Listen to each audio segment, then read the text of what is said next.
Bonsoir et bienvenue sur boursicoté.com pour cette analyse technique du CAC 40 en clôture où nous pouvons constater donc aujourd'hui suite au harami de la veille que les cours ont finalement ouvert sur un gap haussier, gap qui n'a pas été totalement comblé pour clôturer au final à 4508,91. Gagnant presque 59 points avec 1,32% gagné par rapport au cours de clôture de la veille. Donc on refranchit ici cette zone des 4459 points, on marque un gap haussier qui n'est pas comblé, on clôture proche ici de la zone des 4520. Donc comme nous l'avons depuis le début ici de ce range, à chaque fois que nous venons ici sur une extrémité de celui-ci, eh bien le retour se fait assez rapidement vers la zone médiane.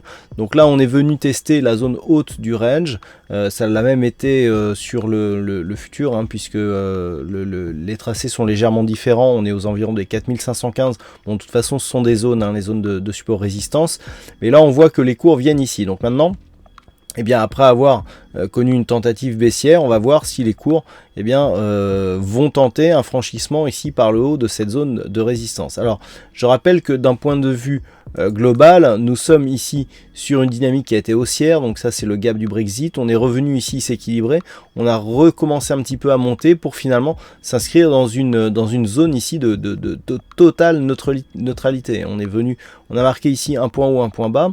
Donc 4570, 4300, on est venu ici chercher 4310 points. Suite à cela, on a oscillé ici dans ce range légèrement resserré entre 4520 et 4377, hein, voire légèrement en dessous. Mais vraiment ici une orientation avec aucun directionnel. Chaque fois qu'on vient ici chercher les limites du range, on revient très rapidement sur la zone médiane, ce qui correspond tout à fait à une technique de range. Donc on est vraiment ici dans une tendance qui est neutre, confirmée si j'ose dire, hein. Et donc là le fait d'avoir un test ici de cette zone, eh bien donne le signal d'avoir une possible sortie de celle-ci. Donc il va falloir attendre pour voir si ce signal sera confirmé ou pas.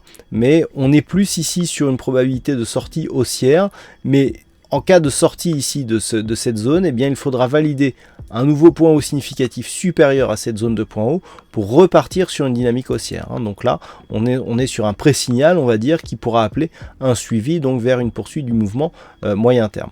Donc pour l'instant, on en est là. Il va déjà falloir ici tester cette zone des 4520 points. Et sur les indicateurs, on a de la place, hein, puisque le RSI ici est toujours en zone neutre, idem pour le stochastique. Le MACD est toujours très hésitant, c'est-à-dire qu'on a très peu ici d'amplitude sur les histogrammes. On repasse ici dans le vert, mais après avoir alterné les couleurs et la direction, je dirais presque à chaque séance sur les 4 dernières en tout cas. Alors, juste un petit détail qui pourrait avoir toute son importance.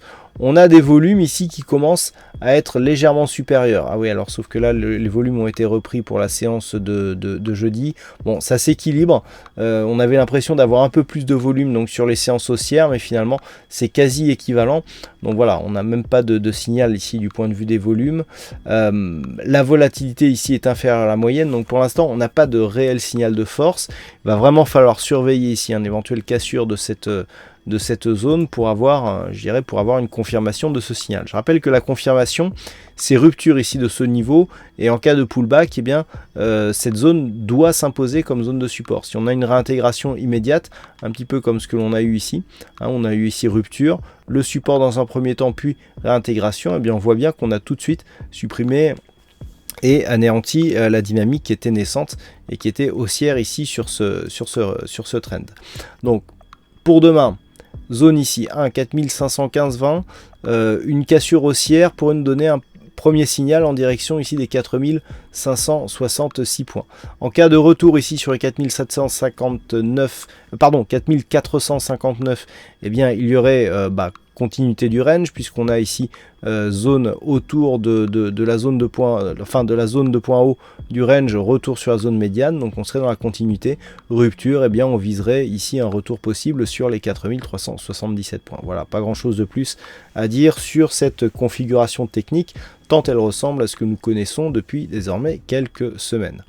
Alors aujourd'hui, il y avait un fixing et c'est Bono qui gagne sur cette session. Bravo à toi Bono, en ce qui concerne les statistiques. Alors nous avons des statistiques avec peu d'occurrences, mais qui sont quand même exploitables, donc je vais tout vous dire.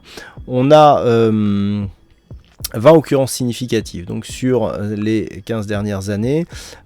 Sur ces 20 occurrences, 16 nous donnent une probabilité plutôt haussière, donc c'est assez marqué. On est à 80% de probabilité, donc là c'est assez intéressant. Du point de vue, je dirais, des statistiques à 5 jours, on reste dans une proportion plutôt haussière, avec une bonne conviction, mais tout de même assez peu d'occurrences. Donc je vous mettrai les chiffres, mais c'est toujours à prendre avec des pincettes, hein, ce genre de statistiques qui repose sur peu de cas significatifs.